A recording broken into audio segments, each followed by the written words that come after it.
So you're a Catholic Universalist who has spent a lot of time studying Maximus the Confessor. Did those things all come together in a blender? Are they all completely separate? How did those things work together?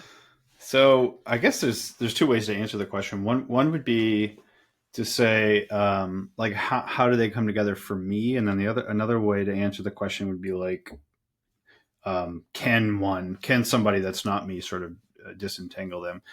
I think the answer to the second one is yes, and has happened a lot, right? Like you can, and I say this, I might be a little overly sensitive to this, but it's just funny because like when I first, when my book first came out, like the arguments that I sort of forged and wrote came out of my PhD dissertation, like they weren't really for me initially like about universalism, but then you'll get like reviews and stuff that'll be like, oh, like I like this guy's just reading universalism into Maximus, like almost like that was my hidden agenda. So I have to be very clear and say I don't actually think that's necessarily there's like an intrinsic link on that level.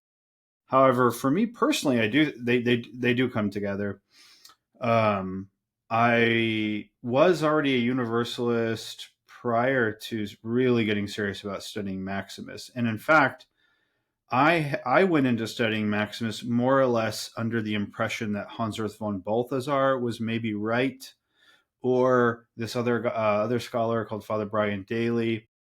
And those two had had a squabble, and I was aware of that simply because it's in the literature. And there's all this debate about whether or not Maximus himself was a Universalist, because on the one hand, he's in a tradition where you find very many Universalists, not least Origen. On the other hand, he repudiates certain aspects of Origen's thought.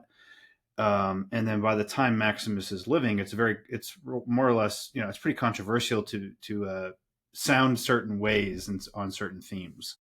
So Maximus sometimes distances himself from Origen, and then I think a lot of people in their minds they just think, oh well, so if he's distancing himself from Origen, and Origen's the great patristic universalist, therefore he must not be a universalist. But as Hansworth von Balthasar pointed out a long time ago, there are a lot of texts in Maximus's writings that do sound universalist.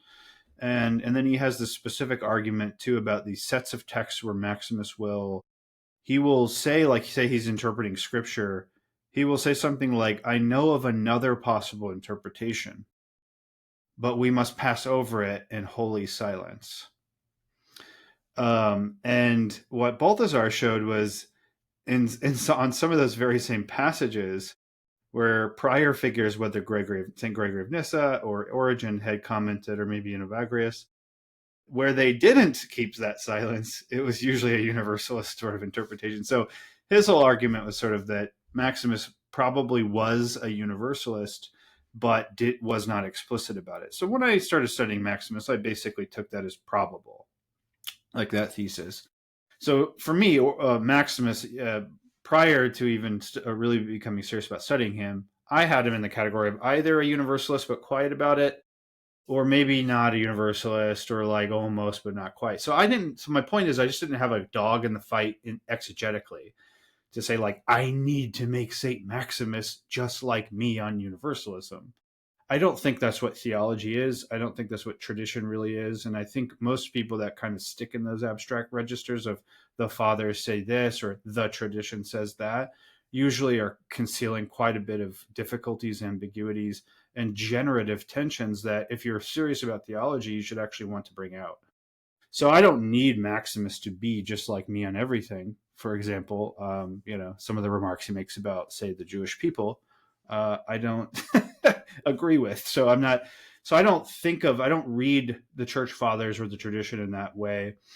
Still, having said all of that and kind of cleared my throat for 3 minutes there, um, I I do think that Maximus's cosmic Christological vision, it's very hard to come away from that vision and think that some kind of universalist eschatology or vision of the end is not, at the very least, made much more plausible by that vision, if not even demanded by it. So in that sense, when I'm putting on the kind of theological sort of creative trying to map out the logic of the Christian faith the best I can, then I do see a sort of a tighter, more intrinsic link than I might necessarily make for Maximus on his own terms. Although I have gone on record, and I'm willing to say that I actually think the case for Maximus being universal is actually much better than even I expected. Like I said, I thought it was Balthazar sort of solved it, but upon my own sort of study of the text, I think there's actually a few major elements that have been left out, even of that discussion. So that's kind of a quick how I see those two generally relating.